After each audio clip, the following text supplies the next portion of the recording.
Hi everyone, I hope you're well. Welcome back to Budget Save Grow. This is the last stuff of 2023. I can't believe it's actually come around. So I'm going to stuff the binders and the last 52-week envelope, Christmas card envelope, and then that's that for the year. The next one after this will be the unstuffing of the 52-week challenge. So yeah, can't believe it. We've made it to the end of the year. I have started cutting up this year's Christmas cards because I know it was driving you all mad that I was folding the notes to go into this box. So I've taken notes and I've cut up this year's Christmas cards, and I was getting a little bit obsessed because every time a Christmas card would come through the door, I was joking with Esther about it actually from My Money Matters. When we got a card that's sort of big enough to cut up, I was like, oh, before I've even read who it's from, I'm already imagining cutting it up to make a pouch out of it. I was like, oh yeah, that's a good size. That's just the right size for a tenner. So yeah, I'm getting there. I haven't done the 52 yet because I've left a few cards up, and it's my husband's birthday on the 30th. So I think I'm going to have to use a few of his birthday cards as well, because a lot of the cards we got this year were quite tiny. So yeah, but I'm getting there. And I just wanted to say I got this amazing card from New Zealand from someone who watches the channel, and she just wanted to send me a card, and she gave us a beautiful fridge magnet from New Zealand. And in the card she talks a bit about, you know, Christmas traditions, and this is a toy that is really common out there, and I loved it. It was from Liza or Lisa, it's Lyza. So I really appreciated it, and it was such a thrill to get. And yeah, so I'm going to treasure that for the rest of the year. So that's going to be my #1 card that I'm going to stuff this year. Okay, enough waffle, let's crack on. So I've also got a hot water bottle, so if you hear any gurgling, it's that and not my stomach. It's freezing, and I'm filming at night, which I don't normally do, and we haven't got the heating on. So okay, let's count the money. 20, 30, 40, 50, 60, 70, 80, 90, 100. So I've got 100 this week. I'm going to keep it simple. As per usual, £10 is going to go for the top-up food shop. I want to make the lasagna soup that everybody was doing, obviously a veggie version, so I'm going to get some fresh basil we need, so I shall go and do that. And miscellaneous will be £5. And I'd already thought of something that I needed to spend this on, and I've forgotten. See, the mind is so tricksy, isn't it? Okay, so that's that done. Let's start with this this binder. So I've been loving watching everyone's setups for 2024. It just goes to show everybody is so different. Their incomes are different, their outgoings are, the envelopes they have are different, but the system really works. So if you are watching this and trying to figure out if you're going to give it a go next year, I 100% recommend it.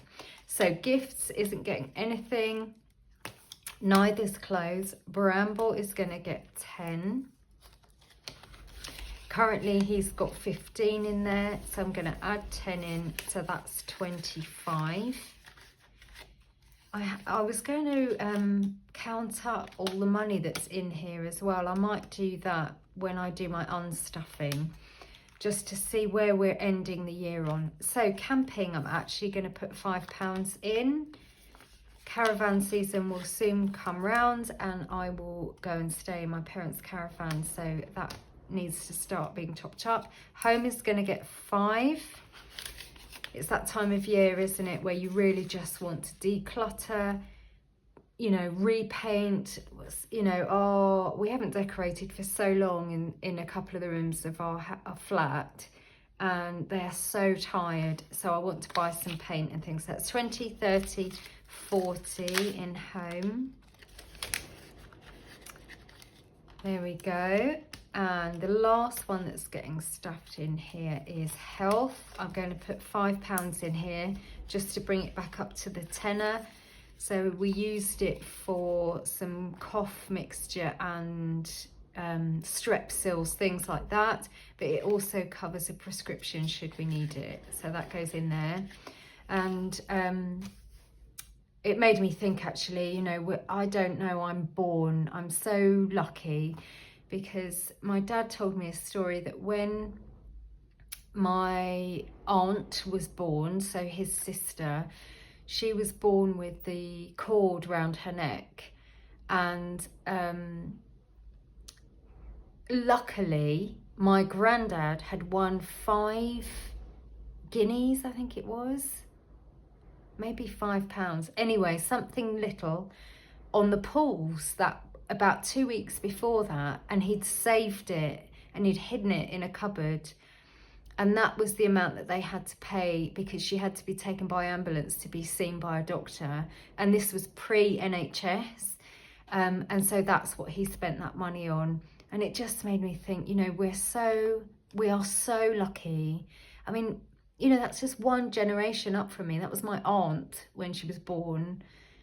You know, they had to scrabble around to find money to get to see the doctor. So, you know, I'm not complaining about, you know, paying for what we need, and also we're so lucky having the NHS. Okay, that's that one. So they're my short-term savings. This is my longer-term savings. So Christmas is empty. I might move that to the back, actually, whilst we're here. We did so well. We stuck within budget. And this is, again, something that I'm grateful for. So at the end of 2023, I can say we have no credit card debt at all. So everything, if we do pay for groceries and things on the credit card, it's all paid off at the end of each month. That's not me being snooty about people who have credit card debt. I've been there. The reason why we started doing, we originally started doing the single envelope method of budgeting years and years ago now. Actually, it was probably when the boy was a baby, and it was to pay off an overdraft. And so that's how it all started. You know, I totally get it. Things are really difficult, but I've really stuck to the thought that it's basically borrowing money from your worst enemy, because they don't care about you. So, you know, it's best just not to be involved with them. It's like, you know, that sort of toxic person in your life. That's actually what your credit card is. Like, in a fix, they're brilliant, but they can also bite you on the backside. So I've just decided that, you know, paying it off at the end of each month by using the envelope method is the way that we've managed to do it. And I'm so proud that, you know, that this year, at least, we've cracked it. You know, who's to say what's going to happen in 2024? But, you know, I can end the year thinking, okay, we did all right. Okay, India is actually going to get 10. So in the bank, we've got 100, 200, 300, 400, and we've got, let me add the 10 in before I start getting lost. 20, 40, 60, 80, 105. That's brilliant. Fantastic. Again, still not booked yet. It might be a last minute booking. I'm obviously just waiting to hear how my dad is, so not sure about that yet. Ireland is going to get 5. So we've got 10, 20 and 5 in there. Obviously we don't have to pay for accommodation. I stay with family, so that's just for spends. My ongoing savings, that's going to get 5. So we have got, whoopsie, 200, 350, 65. So that's for my retirement. Hopefully I won't have to touch it till then. And this is a real gift to myself. So it's outside of my husband, outside of any other commitments or savings that we've got. This is for me, for when I retire. Obviously the job I'm in now, I am working with generally people who are 60 plus, and finances are always one of the first things to come up when there's a crisis in the family. And so I assist, I'm a dementia advisor. So I think the one real lesson, and please take this as advice, but I can't tell you where to get it done, but please think about getting a will done. Please think about getting your lasting power of attorney done. If your finances are in a bit of a jumble, please try and get it organised so that should anything happen to you, when somebody else has to try and figure it all out, it's as easy as possible. And that doesn't always mean you know, say for example, if I passed away, my finances would be very simple for my husband to organise. But it's not only then, it's if I go into a coma or I have a awful car accident and can't sort my finances, someone else can just step in, and it's pretty clear and basic, because it can be an absolute nightmare when someone's grieving or they're in a stressful situation to try and sort out their loved one's finances. So anyway, yeah, have a think about getting those things done in 2024 if you haven't already. Bills is not getting stuffed, so that's the last of this binder actually. There we go. And sorry if it's a bit waffly, I've gone off on one, sorry about that. I think it must be just because it's the end of the year and I've just been kind of reflecting on everything that's gone on this year, and where we are right now. So at this time of year, I like to really sit down and think about what I want to happen in 2024, as much as you can plan anything. I mean, you know, it is what it is, isn't it? I think distress and happiness, they come and go like the seasons. It's, you know, we've just got to try and do our best to plan for things, haven't we? So school holidays, I'm actually going to put £10 in, but not in the Christmas one. I'm going to put it in the summer holiday, because I just want to get a head start on that, because it always creeps round and then you start to panic a bit. So actually half term is the one that comes after Christmas, isn't it? So yeah, let's put that in there. There we go. So making a headway on the school holidays for summer. Let's just give the Christmas holidays a bit of a count up on what we've got left. 20, 40, 60 pounds left. We've barely spent anything the last few days, obviously. But we want to do something nice for my husband's birthday, so that will be spent then. Uniform isn't getting stuffed, school isn't getting stuffed, but I want to put this last £10 in birthday boy. So he's now got 15 in here. Yeah, it's funny, isn't it? I think that somebody was asking me the other day, what's your one financial tip? And I couldn't really think of one, or rather I was thinking about a million things all at the same time. But the one thing I really settled on is you can't figure out where you're going or set goals until you actually accept where you are and what your income is. And I mean that by saying, if the lifestyle you want doesn't match with your income, obviously you have to increase your income. Or if you don't want to do what that means, i.e. work harder or reduce your outgoings or whatever, then you just accept. And I think that's the one thing that I've actually cracked this year, is that I'm not wanting for anything. I've got everything I've wanted and needed. You know, we can all dream about wanting to jet off here, there and everywhere and see, you know, my husband's got family in Australia. We really want to go and see them. But it's not on the cards.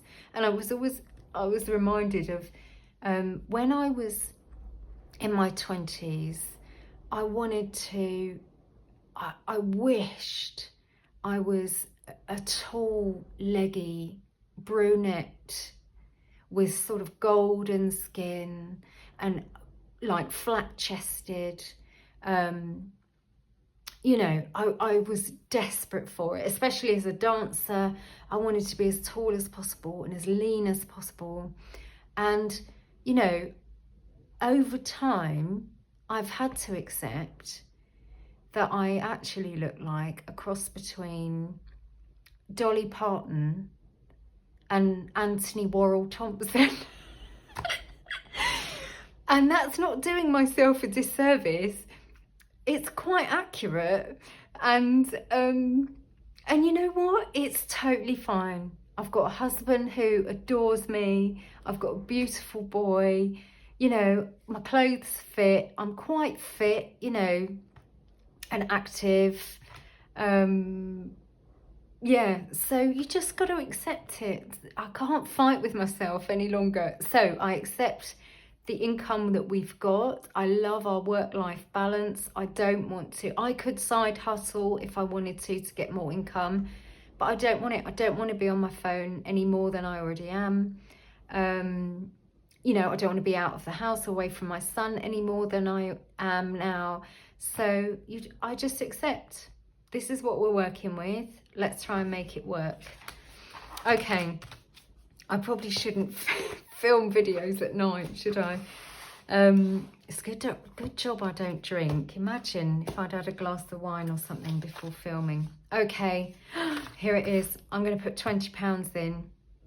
£20 going in the last Christmas card of the year. And then in the next couple of days, so I think I'll do it on New Year's Day. I will unstuff the 52-week challenge and then restuff it. Or what I might do is unstuff it on the New Year's Eve, and then I'll have to put all the notes in a book to flatten them. And then New Year's Day, I will restuff them.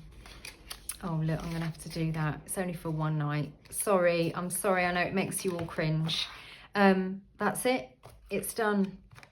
It's done. And I just want to say thank you to myself this year for doing this for me. And I feel quite tearful about it, actually. But, you know, this is the best self-care. I said that to my mate as well. This is the best self-care.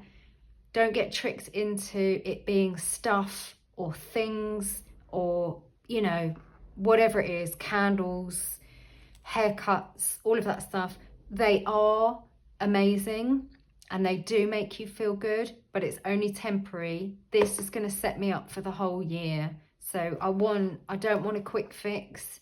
I want something that's going to really last, because no one's coming to save me. You know, I'm going to be dead at some point. You know, it's fact.